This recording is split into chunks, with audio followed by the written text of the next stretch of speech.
الفاتحة. أعوذ بالله من الشيطان الرجيم. بسم الله الرحمن الرحيم. الحمد لله رب العالمين الرحمن الرحيم مالك يوم الدين إياك نعبد وإياك نستعين الصراط المستقيم صراط الذين أنعمت عليهم غير المغضوب عليهم ولا الضالين. بسم الله الرحمن الرحيم. الحمد لله رب العالمين والصلاة والسلام على أشرف الأنبياء والمرسلين وعلى آله وصحبه أجمعين. سبحانك لا علم لنا إلا ما علمتنا إنك أنت العليم الحكيم. اللهم افتح علينا حكمتك وانشر علينا من خزائن رحمتك يا أرحم الراحمين. ربنا زدنا علما وفهما يا كاشف المشكلات اكشف الحجب عن وجوه هذه المعاني حتى نطلع على خفيات هذه المسائل واحفظنا من الخطأ والضلال فأنت موفق كل أمر وأنت علام الغيوب برحمتك يا أرحم الراحمين. وهب لنا يا وهاب علما وحكمة ولرزق يا رزاق كلنا مسهلا وبالخير يا فتاح فافتح لنا وبالهدى وبالعلم كلنا يا عليم مفضلا. اللهم علمنا ما جهلنا وذكرنا ما نسينا. اللهم اجعل أعمالنا خالصة لوجهك الكريم. وصلى الله على سيدنا محمد وعلى آله وصحبه وبارك وسلم. الحمد لله رب العالمين. آمين يا رب العالمين. أما بعد. السلام عليكم ورحمة الله تعالى وبركاته. Para hadirin hadirat sidang tetamu Allah yang dimuliakan, segala puji bagi zat Allah yang maha suci dari bersifat dengan sebarang sifat kekurangan, yang bersifat dengan segala sifat kesempurnaan. Dengan kehendaknya kita dipilih lagi oleh Allah, dipertemukan di dalam majlis ilmu, di dalam rumah Allah. Semoga para hadirin hadirat rahimakumullah di dalam situasi yang baik, sihat walafiat rohani dan jasmani, insya-Allah sama-sama kita memperbetulkan niat dan qasad kita serta menjaga adab dan akhlak kita di dalam majlis ilmu. Mudah-mudahan Allah merezekikan kepada kita keberkahan berada di dalam majlis ilmu, insya-Allah. Amin ya rabbal alamin. Sambungan kitab Risalah Al-Misbahul Munir edisi Rumi, muka surat 76. Betul tak? 76. Yang ketiganya sifat ma'ani. Bismillahirrahmanirrahim. Qala al-muallif rahimahullahu ta'ala wa nafa'ana wa iyyakum bi ulumihi wa bi ulumi masyayikhina fid daraini. Amin ya rabbal alamin. Kata musannif yang ketiganya, yakni yang ketiganya bahagian sifat 20. Ini bahagian yang ketiga daripada sifat 20, daripada wujud hinggalah kepada kaunuhu ta'ala mutakalliman. Jadi terbahagi kepada 4 bahagian. Adapun bahagian yang pertama yaitu sifat nafsiyah telah diuraikan. Begitu juga sifat bahagian yang kedua daripada 4 yang bersangkut paut dengan sifat-sifat salbiyah pun telah dinyatakan. Jadi malam ini musannif ingin mendekatkan kita dengan sifat ma'ani. Sifat ma'ani. Apa itu sifat ma'ani? Allah Subhanahu wa ta'ala wajib bersifat dengan sifat-sifat ma'ani yang 7, daripada qudrat, iradat, ilmu, hayat, sama, basar dan kalam. Jadi ketujuh-tujuh itu dipanggil sifat ma'ani. Apa itu sifat ma'ani? Erti sifat ma'ani, sifat yang bangsa ada di zat. Sifat yang bangsa ada.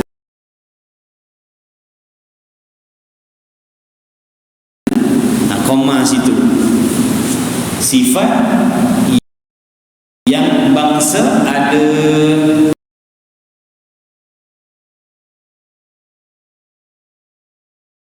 Koma situ. Ada di mana? Di zat Allah. Maksudnya sifat ma'ani ni adalah sifat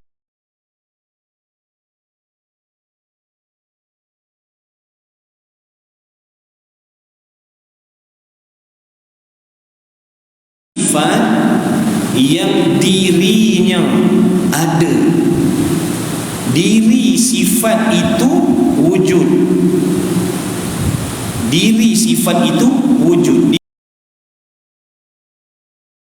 Diri sifat itu ada. Duduknya di mana? Di zat Allah Ta'ala. Maknanya zat Allah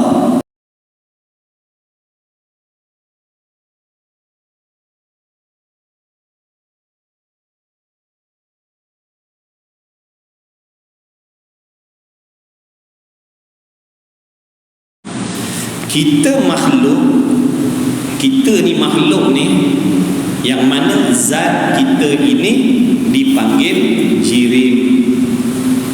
Zat kita, tubuh badan kita, diri kita, zat kita dipanggil berjirim, berjisim. Apa itu berjirim, berjisim? Sesuatu yang terjadi daripada bahan-bahan yang tertentu. Sesuatu yang Allah ciptakan daripada bahan-bahan, unsur-unsur yang tertentu menjadi makhluk. Tubuh badan kita ni, tubuh badan saya dan tuan-tuan ni ada bahan-bahannya. Kalau secara kasar, tubuh badan kita ni terdiri daripada daging, darah, tulang, urat saraf dan sebagainya. Kemudian diri darah itu sendiri ada bahan yang dijadikan oleh Allah. Tulang kita tu ada bahan yang dijadikan oleh Allah. Daging kita tu ada bahan-bahan dia. Jadi apabila sesuatu itu terjadi ataupun terdiri daripada bahan-bahan menjadi satu benda, dipanggil berjisim ataupun berjirim. Boleh faham sekat situ Jadi bila sebut jirim, jisim, tahu dah sesuatu yang terjadi daripada bahan-bahan yang tertentu. Tanah ada bahan dia yang Allah buat dengan kebijaksanaan Allah. Daripada tiada segala sesuatu, Allah ciptakan makhluk yang nama batu, yang nama tanah, yang nama air. Ada bahan-bahan, ada unsur-unsur dia. Bahan-bahan itu mana? Ada unsur-unsur dia. Itu namanya berjirim, berjisim. Macam kertas ni di tangan saya ni, berjisim, ada bahan dia menjadi kertas. Baik, diri kertas ni dia bukan semata-mata zat. Bukan semata-mata zat. Zat tu mana diri lah. Bukan semata-mata diri, bukan semata-mata zat. Dia memiliki sifat-sifat yang tertentu. Sifat putih, sifat lembut, sifat nipis. Itu sifat-sifat yang ada pada makhluk yang nama kertas tadi. Baik. Di antara sifat-sifat yang ada pada kertas tadi, ada jenis sifat yang ada. Diri sifat itu wujud. Diri sifat itu ada. Makna kita boleh tengok. Diri sifat tu kita boleh tengok. Contohnya di sini warna putih yang ada pada diri kertas ni. Kertas ni bersifat dengan warna putih. Jadi warna putih itu sifat. Putih ni sifat yang ada. Sifat yang ada. Kenapa dikatakan ada? Boleh dilihat dengan pandangan mata kepala kita. Dengan sifat penglihatan yang ada pada kita, kita boleh melihat warna putih. Yang mana warna putih itu adalah sifat yang duduk pada kertas tadi. Apabila warna putih ini tadi boleh dilihat dengan mata, menunjukkan dia sifat yang ada, lalu dipanggil sifat ma'ani.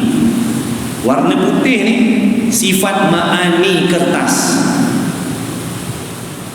Warna putih ni sifat ma'ani kertas. Kenapa dikatakan putih ni sifat ma'ani pada kertas? Kerana sifat putih itu wujudiyah, ada sungguh-sungguh. Boleh faham tak saya kata?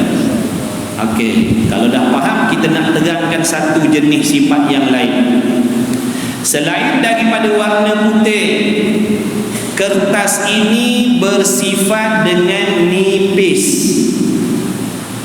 Kertas ni yang ada pada tangan saya, begitulah juga kertas yang ada pada tangan tuan-tuan tu, bersifat nipis. Baik, soalannya sekarang, sifat nipis itu ada ataupun tiada? Sifat putih tadi kita dah dapat jawapan dah. Sifat yang ada, sebab boleh nengok dengan mata, betul? Sekarang ni nipis ni pula, sifat nipis pada kertas ni, ada ke tidak diri nipis tadi tu? Dikata ulama, kaedah dia, kalau kita nak kesan makhluk-makhluk ni ada ke tak ada, kesan dengan panca indera yang 5. Kalau boleh dilihat, menunjukkan dia ada. Kalau boleh didengar, menunjuk dia ada. Kalau boleh dihidu, cium, dia ada. Kalau boleh dirasa dengan lidah, dia ada. Kalau boleh disentuh dengan tangan, dia ada. Jadi apabila sesuatu itu boleh dikesan dengan salah satu daripada 5 panca indera ini, maka menunjukkan benda itu wujud, ada. Contoh tadi macam putih, boleh dikesan dengan penglihatan. Suara saya boleh dikesan dengan pendengaran, menunjukkan suara itu benda ada. Walaupun suara itu benda yang ada, tapi mata kita tidak boleh melihat kepada suara. Itu lemah sifat pelihat kita. Walaupun suara itu ada, tapi kita tak boleh tengok yang namanya suara itu, hanya boleh dengar. Maka suara itu adalah perkara yang ada. Jadi sekarang kita tak nak buang masa dah. Faham dah tadi kaedahnya, bila boleh dikesan dengan panca indera, menunjukkan dia. Jadi sekarang ni mari sama-sama kita mengesan sifat nipis yang pada kertas tadi. Cuba kita cek satu-satu. Cuba kita tengok dengan penglihatan kita dulu. Ini latihan tuan-tuan ni, bukan main-main ni. Ni bukan main-main ni, nak bagi faham. Allah yang bagi faham usaha kita. Baik, jadi cuba kita kesan yang namanya nipis dengan penglihatan kita. Kita tengok, cuba tengok kertas kita tu yang nama nipis itu, adakah kita boleh melihat dia ataupun tidak? Cuba kita tengok. Tengoklah dulu. Ni latihan kau curriculum. Dia tengok. Tengok, nampak ke tidak? Nipis. Tengok kertas tu, jangan tengok saya bukan kertas. Tengok kertas. Nampak tak nipis? Ya ke nampak? Yang tuan-tuan nampak tu, ni kita cek dengan penglihatan dulu. Ada 4 lagi tu, sekarang kita cekkan dia. Kita cek dengan penglihatan dulu. Nampak ke tidak nipis? Jawabnya tidak nampak. Tak nampak. Yang kita nampak ni kertas, ataupun yang kita nampak tu putih. Adapun nipis kita tak nampak. Betul tak? Ada yang nampak nipis. Siapa boleh nampak nipis? Kalau nampak kita nak jumpa lepas ni, nak minta air tawar sikit. Jadi nipis ni kita tak boleh nampak. Okey, kita tak boleh nak sahkan dia lagi sama ada ataupun tiada. Sebab baru satu baru.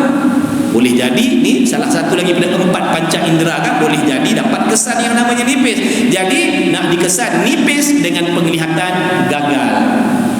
Tak boleh tengok nipis. Yang kita tengok ni kertas. Okey, cuba kita dengar. Cuba kita guna deria pendengaran. Kod-kod boleh kesan yang namanya nipis. Boleh? Tak boleh kan? Dah 2 dah. Tak ada. Penghidup. Cuba hidup, tengok pokok baru macam mana nipis. Nak hidup pun tak boleh kesan yang namanya ni nipis. Dah 3 dah. 3 dah. Penyentuh. Sentuh dengan tangan. Ni macam ada harapan ke? Sentuh. Cubalah sentuh kertas tu, kan tak faham kan? Bukan nak main-main ni. Sungguh saya dulu ingat main-main tu kan. Apa ni tu guru ni tu buat? Rupanya subhanallah. Besar faedah dia. Jadi kita pegang dengan tangan, sentuh. Yang kita sentuh ni kertas ataupun nipis? Kertas. Bukan sentuh ni, bukan sentuh nipis. 4 dah. Tak boleh kesan juga yang namanya nipis. Last sekali, berasa dengan lidah. Siapa nak wakil? Rasa dengan lidah pun tak boleh. Yang lidah kita sentuh tu kan kertas tu. Maksudnya setelah dibuat uji kaji dengan 5 panca indera ini memberi jawapan putih ini nipis itu tidak boleh dikesan. Maka menunjukkan sifat nipis itu adalah sifat yang bangsa tiada. Dah tu nak panggil apa? Dia dipanggil sifat yang bangsa difaham pada akal. Nipis ni sifat yang hanya difaham pada fikiran. Bila sebut nipis, kita faham apa dia. Yang dipanggil amrun i'tibari, nama dia. Amrun i'tibari. Apa maksud amrun i'tibari ni? Sesuatu perkara yang hanya difaham pada pikiran sahaja. Dirinya tidak wujud. Dirinya tidak wujud, cuma boleh difaham pada akal sahaja. Itu namanya amrun i'tibari.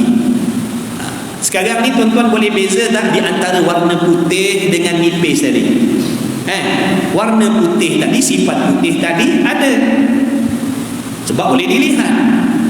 Adapun nipis tiada, cuma difaham pada akal fikiran.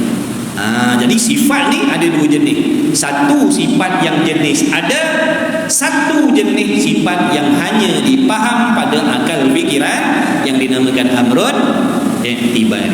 Okey. Kalau begitu kita masuk balik dalam kitab kita. Dah faham situ, masuk balik kat kitab kita. Jadi sifat ma'ani ni tuan-tuan. Tadi sifat ma'ani makhluk. Putih tadi tu. Putih tadi sifat ma'ani makhluk. Bolehlah kita nak kesan dengan panca indera kita.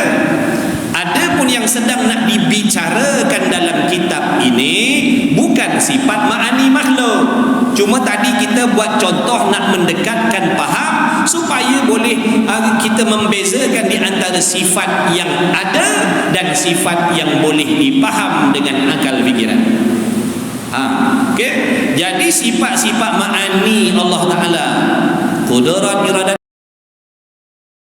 ilmu, hayat, sama', basar dan kalam itu adalah merupakan sifat yang ada. Diri sifat tu ada. Kudrat Allah tu ada. Kudrat ni bukan jenis faham dengan akal, bukan. Kekuasaan Allah itu, sifat perkuasa Allah itu bukan sesuatu yang hanya dipaham oleh akal. Bahkan dirinya ada sungguh-sungguh. Diri kudrat tu ada sungguh-sungguh. Sebab tu dipanggil sebab tu panggil sifat ma'ani. Sebab kudrat tu ada sungguh-sungguh. Kalau macam ma'ani makhluk tadi, putih tadi, ada sungguh-sungguh. Benda wujud, perkara yang wujud, perkara yang ada, bukan perkara yang hanya dipaham dengan akal tapi dirinya tidak wujud. Bukan. Kudrat sifat yang ada sungguh-sungguh. Mana duduknya? Di zat Allah. Dan iaitu sifat ma'ani. Lepas ni bila dengar sifat ma'ani je cepat-cepat terus tangkap, iaitu benda ada, sifat yang ada. Bila dengar je sifat ma'ani, terus tangkaplah sifat yang ada dirinya sungguh-sungguh. Dan iaitu sifat ma'ani 7. Ada 7. Daripada 20 tu ada 7 sifat yang tergolong di dalam sifat ma'ani. Mana dia 7 tu? Yang kemudian daripada sifat salbiyah. Sifat salbiyah kita dah belajar kan hari tu, iaitu sifat yang kita tidak boleh mengerti maksudnya melainkan dengan menafikan perkara yang tidak layak dengan Allah. Tengok balik.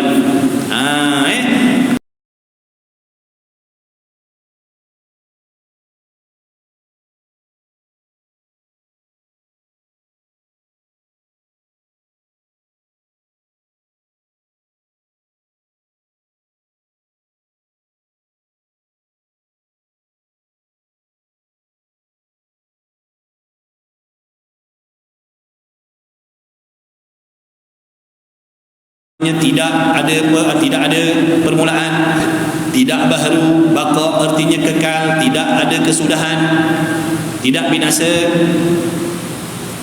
Mukhalafah maknanya tidak serupa. Qiyamuhu binafsih, tidak berkehendak dan tidak berhajat. Wahdaniyah, tidak berbilang-bilang. Semua sifat-sifat salbiyah tu diterjemahkan maksudnya dengan perkataan tidak. Sebab apa? Nak menafikan barang yang tidak layak dengan Allah. Itu salbiyah. Lepas dah. Malam ni kita nak cerita dah salbiyah dah. Kita nak cerita ma'ani dah. Jadi selepas daripada sifat-sifat salbiyah yang 5 tu, 7 selepas daripada tu dipanggil sifat ma'ani. Mana dia? Yaitu 7 sifat yang kemudian daripada sifat salbiyah itu, yaitu sifat kudrat yang pertamanya. Yang pertama sifat ma'ani kudrat, artinya sifat berkuasa Allah Ta'ala. Dulu dah diuraikan sifat kudrat, apa erti kudrat, apa maksud kudrat, apa dalilnya, kemudian apa ta'alluqnya. Siapa ingat lagi kudrat ada berapa ta'alluq dia secara ringkas? ta'alluq bagi sifat qudrat. Apa maksud ta'alluq? Urusan bagi sifat. Jangan lupa, ta'alluq dengan makna urusan bagi sifat. Apa urusan, apa peranan sifat qudrat? Peranan sifat qudrat menjadikan sesuatu makhluk atau meniadakan sesuatu makhluk. Itu ta'alluq urusan sifat qudrat Allah. Kalau secara ringkas ada dua ta'alluqnya, iaitu yang pertama suluhi qadim dan yang kedua tanjizi hadis. Kalau secara tafsir ada 8 ta'alluq sifat qudrat. Tengok balik dalam bab qudrat tu. Tengok balik dalam bab qudrat tu. Jadi sifat qudrat ni termasuk di dalam kumpulan sifat ma'ani. Jadi kalau ditanya qudrat Allah itu ada ke tidak? Jawabnya ada. Jawabnya ada. Sifat qudrat Allah ada sungguh-sungguh. Qudrat Allah bukan benda yang hanya dipaham pada akal, bahkan dia wujud, ada. Qudrat tu ada betul-betul, tapi tak sama dengan sesuatu. Jangan pula kita ingat sifat qudrat tu ada, dia serupa, berbentuk, berwarna, berjirim. Tidak, dia tetap mukhalafah. Dia tetap tidak serupa dengan sesuatu kan? Kan sifat Allah tak serupa dengan sifat makhluk. Bukan zat Allah saja yang tak serupa dengan sesuatu, sifat dia pun tak serupa juga. Maka sifat qudrat Allah ni sifat yang bangsa ada betul-betul, ada sungguh-sungguh. Duduknya di zat Allah Ta'ala. Diri qudrat tu ada betul-betul, ada sungguh-sungguh. Yang kedua, iradat, sifat berkehendak Allah. Sifat berkehendak Allah. Yang mana sifat iradat, sifat berkehendak Allah itu ta'alluqnya, peranannya menentukan sesuatu mungkin. Sama ada mungkin itu akan diciptakan ataupun mungkin itu tidak diciptakan. Jangan lupa ta'alluq iradat. Kalau qudrat ta'alluqnya menjadikan, kalau iradat ta'alluq dia menentukan. Nak hidupkan ke tidak si Zaid tu? Nak buat Zaid ke tak nak buat Zaid? Contohlah, tu menentukan. Zaid tu nak tentukan Zaid tu kaya ke nanti miskin ke dia. Tu contoh. Itu peranan iradat Allah, menentukan. Jadi iradat tu kalau ditanya ada ke tidak iradat tu, diri iradat tu, sifat iradat tu dirinya ada ke tidak, maka dijawab ada sungguh-sungguh. Ada sungguh-sungguh. Sifat iradat Allah tu ada betul-betul, ada sungguh-sungguh, tapi tidak serupa dengan sesuatu. Mana duduknya iradat tu? Di zat Allah Ta'ala. Kemudian yang ketiga daripada 7 sifat ma'ani, sifat ilmu. Maka ilmu Allah Ta'ala itu sesuatu yang ada sungguh-sungguh dirinya. Ada sungguh-sungguh dirinya. Sifat ilmu tu wujudiyah, ada sungguh-sungguh, ada betul-betul pada zat Allah. Yang ketiga, sifat hayat, sifat penghidup Allah. Maka sifat penghidup Allah itu pun ada sungguh-sungguh dirinya di zat Allah Ta'ala. Kemudian sifat sama', sifat pendengar Allah Ta'ala. Apa ta'alluq sifat pendengar Allah? Mendengar segala sesuatu yang ada. Segala sesuatu yang ada didengar oleh Allah. Tidak peduli sama ada bersuara ataupun tidak bersuara, asalkan sesuatu itu ada, semuanya didengar oleh Allah. Tengok balik dalam sifat sama kita dulu. Tengok balik. Apa tu kena ada kitab? Boleh ulang kaji balik. Tengok balik. Ada kitab boleh ulang kaji balik. Tengok balik. Tengok balik nota-nota kita. Tengok balik catatan-catatan kita tu. Itu penting, ada kitab dan buat catatan. Kemudian sifat basar, sifat kala, sifat pelihat Allah Ta'ala. Maka sifat pelihat itu pun sesuatu yang ada sungguh-sungguh dirinya di zat Allah Ta'ala. Dan sifat kalam yang ketujuh daripada 7. Yang ketujuh daripada 7 sifat ma'ani, sifat kalam. Kalam dalam bahasa Arab ada berapa jenis? Dah belajar dulu. Dalam sifat kalam ada 4. Kalam ismi, kalam nafsani, kalam masdari, kalam lafzi. Tengok balik. Dia ngaji tauhid ni dia kena selalu ulang. Sebab benda nak kena mikir. Kena mikir. Sebab tu kalau tuan-tuan rasa perlu nak rakam, tak ada masalah. Nak rakam, simpan dalam handphone, nanti free-free kat rumah, rehat-rehat, nak buka balik, buka kitab, dengar balik. Boleh, tak ada masalah. Boleh, silakan. Dan sebab dinamakan 7 itu sifat ma'ani. Kenapa dipanggil 7 sifat tadi itu dipanggil sifat ma'ani? Kenapa dipanggil sifat ma'ani? Kerana tiap-tiap satu daripadanya 7 tadi, tiap-tiap satu daripada 7 tu menuju tu mudah kita nak faham, menunjukkan. Menuju tu mana? Menunjukkan. Takut kita tak faham bahasa kitab tu. Tiap-tiap satu daripadanya menuju kepada, yakni menunjukkan kepada. Menuju kepada, yakni menunjukkan kepada satu perkara yang ada di zat, yakni di zat Allah. Bila sebut ma'ani itu menunjukkan satu yang benda yang ada, menunjukkan benda yang ada di zat Allah, menunjukkan sesuatu perkara yang ada di zat Allah Ta'ala. Seperti contohnya sifat kudrat, diambil balik salah satu daripada contoh sifat ma'ani tadi, ambil sifat kudrat. Contohnya sifat yang ada dirinya sungguh-sungguh pada zat Allah, contohnya sifat kudrat, sifat berkuasa Allah.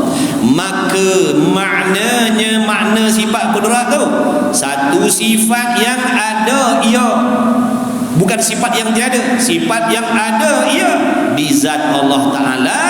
Sekira-kira Allah Ta'ala buka hijab, maksudnya kalau Allah Ta'ala kehendak nak mentajallikan sifat kudrat dia, nak menzahirkan sifat kudrat dia pada sesiapa yang dia nak, tu maksudnya apabila Allah bukakan tirai, bukakan hijab, bukakan tabir kepada siapa-siapa yang Allah nak, nescaya dapatlah kita melihat akan dia, akan sifat kudrat. Kita boleh tengok sifat kudrat tu. Kita boleh tengok sifat kudrat tu. Kenapa boleh tengok? Kerana perkara yang ada. Kaedah dalam usuluddin, tiap-tiap sesuatu yang ada harus dilihat kalau diizin oleh Allah. Tu kaedah. Tiap-tiap benda yang ada harus dilihat, makna boleh dilihat kalau diizinkan oleh Allah. Meskipun dikatakan sifat kudrat itu boleh dilihat, tetap mukhalafah, bukan berbentuk, bukan berwarna, bukan berjisim, bukan berjarak, bukan berpihak dan sebagainya. Maha suci sifat kudrat Allah daripada menyamai dengan sesuatu. Cuma nak cerita kudrat itu boleh dilihat kalau Allah izin. Kenapa? Kerana dia perkara yang ada. Seperti akidah kita kan, ahli sunnah wal jamaah, nanti sewaktu kita orang mukmin di dalam syurga, kita akan dibukakan hijab oleh Allah sehingga kita boleh memandang kepada zat Allah. Sewaktu mukminin di dalam syurga itu, Allah memuliakan mereka dengan memberi nikmat yang paling agung, yang paling tinggi, yang paling maha dahsyat kelazatannya, iaitu memandang kepada zat Allah. Tapi bukan bermaksud zat Allah itu bersekali duduk di dalam syurga, bukan. Jangan faham begitu. Sewaktu mukmin di dalam syurga itu, Allah membukakan hijab sehingga mereka memandang kepada zat Allah tanpa kaifiat. Tak boleh cerita macam mana.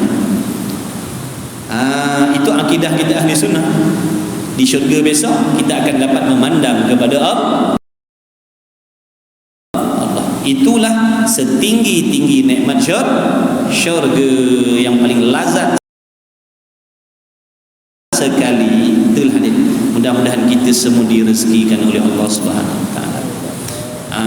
Walaupun dibukakan hijab boleh memandang kepada zat Allah, tetap tidak boleh nak disifatkan bagaimana, tak boleh. Kata almarhum tuan guru kita, Guru Haji Abdullah, dia kata barang siapa nanti di syurga apabila dibukakan hijab oleh Allah memandang kepada zat Allah, dia sendirilah yang akan merasakan betapa dahsyatnya kelazatannya, dan dia tak boleh nak ceritakan bagaimana pada sesiapa. Tak boleh cerita. Tak boleh nak cerita tadi tengok zat Tuhan begini tak boleh. Sebab Allah Ta'ala itu bersifat dengan mukhalafah selama-lamanya. Bukankah mukhalafah itu sifat yang wajib bagi Allah? Betul tak? Sifat mukhalafah tu, mukhalafatu ta'ala lil hawadith itu bukankah sifat yang wajib bagi Allah? Apa maksud sifat yang wajib? Sifat yang mesti ada pada Allah dan berkekalan selama-lamanya. Bukan maksudnya Allah Ta'ala itu bersifat mukhalafah sewaktu dunia ni ada lagi. Besok bila dunia ni dah tak ada, Allah dah gantikan dengan kiamat, Allah sudah tidak mukhalafah lagi. Dah, dia tetap mukhalafah selama-lamanya. Sebab itu walaupun dikatakan nanti boleh melihat kepada zat Allah sewaktu kita dalam syurga, tetap tak boleh diceritakan bagaimana. Macam mana hakikatnya wallahu a'lam. Beramallah sungguh-sungguh, mudah-mudahan kita direzekikan oleh Allah. Tu dia Jadi seandainya Allah Ta'ala membukakan hijab, kita boleh tengok sifat kudrat tu. Nescaya dapatlah kita melihat akan dia. Boleh tengok kudrat. Kalau orang tanya kenapa boleh tengok kudrat, jawabnya kudrat itu perkara yang ada. Yang tak boleh tengok ni benda tak wujud. Benda yang tak wujud tak boleh tengok. Sampai bila-bila pun takkan boleh tengok benda yang tidak wujud. Contohnya mana? Benda tak wujud. Anak Tuhan contohnya, ataupun sekutu Tuhan. Boleh tak nak tengok sekutu Allah? Boleh tak nak tengok anak Allah? Taknya boleh tengok sebab benda tak wujud. Takkan wujud, tak terima wujud selama-lamanya yang nama anak Tuhan. Tak boleh tengok sebab benda tiada. Yang boleh tengok ni benda ada. Dah. Baik, itulah dia, sebab tu dipanggil 7 sifat tadi sifat ma'ani. Kerana ketujuh-tujuh sifat itu dirinya ada sungguh-sungguh. Baik. Kita buat contoh sifat yang tiada tapi sungguh pada zat Allah. Agak dah faham dah ma'ani tadi kita nak buat contoh sifat yang bangsa sungguh. Kita dah belajar sifat salbiyah. Kita dah belajar sifat salbiyah. Ada 5 sifat salbiyah. Kita ambil satu, iaitu sifat yang pertama, sifat qidam. Sifat qidam. Allah wajib bersifat dengan qidam. Erti qidam, terjemah Melayu, sediakah, sifat sedia kala. Apa maksud sedia kala Allah? Tidak ada permulaan. Itu maksud. Baik, soalannya, adakah kita boleh melihat ataupun adakah sifat sedia kala itu boleh dilihat, ataupun adakah sifat sedia kala itu ada? Baik, macam sedia kala ni macam payah sikit. Kita ambil sifat wahdaniyah. Ambil sifat wahdaniyah. Sifat ketunggalan. Kan sifat ketunggalan kan sifat salbiyah, betul? Qidam baqa'u mukhalafatu ta'ala al-hawadith qiyam bi nafsi wahdaniyah. Wahdaniyah kan sifat salbiyah. Baik, apa erti wahdaniyah? Ketunggalan ataupun satu. Maksud satu apa? Maksud sifat satu itu apa? Tidak berbilang-bilang. Okey. Jadi sifat satu ni ada ke tidak? Sifat satu tu ada ke tiada? Cuba fikir sekejap. Ngaji ni dia kena fikir sikit. Kita syok dengar je. Tak apa, kita jalankan sikit. Sifat satu tu ada ke tidak? Okey, buat contoh. Buat contoh. Gelas ni ada berapa? Bersifat dengan satu, betul? Wahdaniyah, satu. Tapi dia bangsa makhluk lah. Tak sama dengan wahdaniyah Allah. Cuma nak bagi faham. Gelas ni bersifat dengan satu. Maknanya tidak berbilang-bilang. Soalannya, sifat satu gelas ni kita boleh tengok tak? Nampak tak satu? Nampak tak sifat satu? Yang kita nampak ni apa? Gelas. Bukan nampak satu, betul? Tapi akal kita faham tak gelas ni satu? Faham. Jadi satu itu sifat yang amrun iktibari. Sifat yang hanya difaham pada akal. Dirinya tak wujud. Diri satu tu tak wujud. Cuma satu itu sifat yang sungguh di zat Allah. Jadi kalau orang tanya sifat satu itu ada ke tidak? Jawabnya tidak ada. Tapi sungguh ataupun tidak Allah bersifat satu? Sungguh. Sungguh tak Allah bersifat satu? Sungguh. Ada ke tidak satu? Ya. Jadi ambil kaedah ni. Tulis kalau nak tulis lah. Kalau tak nak tulis pun tulis. Tiap-tiap benda yang ada, nak bagi dia punya kaedah dia. Tiap-tiap sesuatu yang ada pasti sungguh. Tiap-tiap sesuatu yang ada pasti sungguh. Contohnya macam warna putih tadi kan.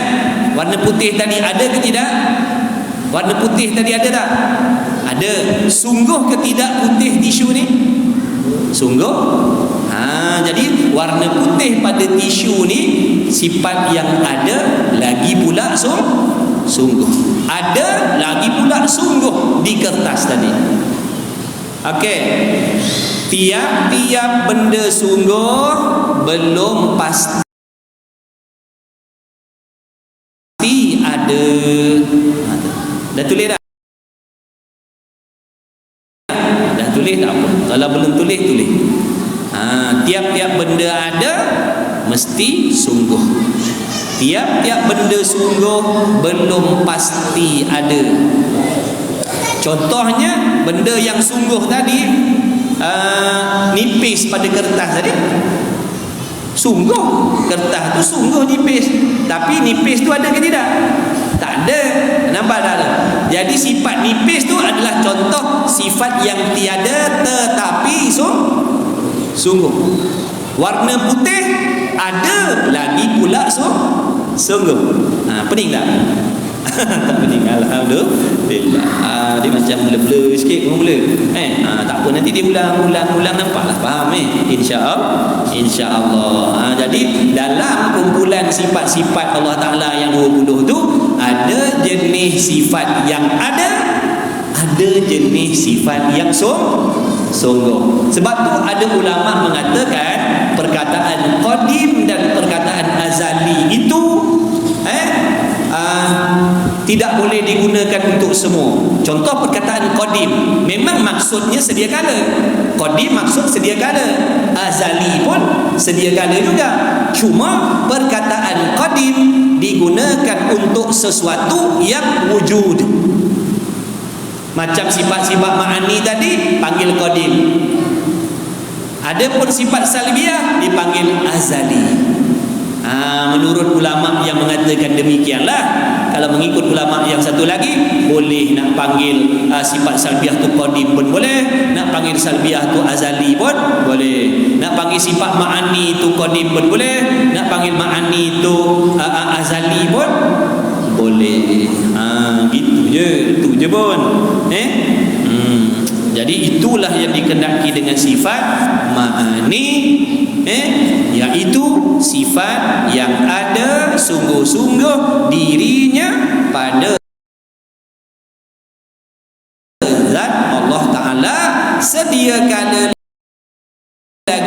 dan kekal selama-lamanya, tidak binasa. Itu sifat ma'ani. Ada berapa? Ada 7.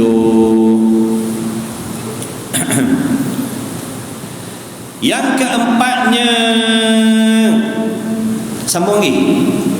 Dah ke cukup? Dah jadi yang kan banyak pula kita fahamkan tadi tu, buat latihan. Benda ada lagi sungguh, benda tak ada tapi sungguh tu. Putih benda ada, nipis benda tiada tapi sungguh. Buat latihan tu dulu. Buat latihan tu dulu insya-Allah. Wallahu subhanahu wa ta'ala alam wa ilmuhu wa atam. Cukuplah. Dan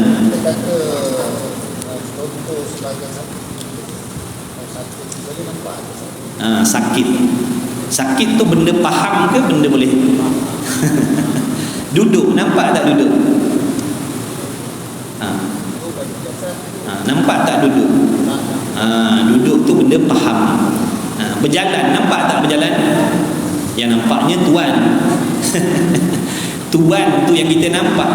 Tapi apabila tuan tu tadi bergerak daripada satu tempat ke satu tempat, kita faham tu namanya berjalan. Kalau macam ni namanya duduk, faham. Nak tengok duduk tak boleh. Dia bukan benda ada, benda faham. Amrun ibari.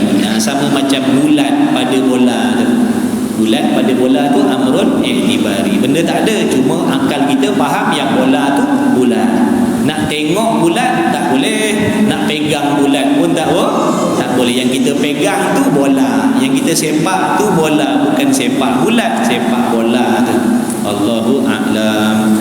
Bismillahirrahmanirrahim. Alhamdulillahirabbil alamin wassalatu wassalamu ala rasulillah. Allahumma rabbana fa'na bima 'allamtana, rabbana 'allimna alladhi ma yanfa'una, rabbana faqih ahlana wa qarabati lana fi dinina ma ahli qutl unsa wa dhakar, wa sallallahu ala sayidina Muhammad wa ala alihi wa sahbihi wa baraka wa sallam. Walhamdulillahi rabbil alamin. Taqabbalallahu minni wa minkum.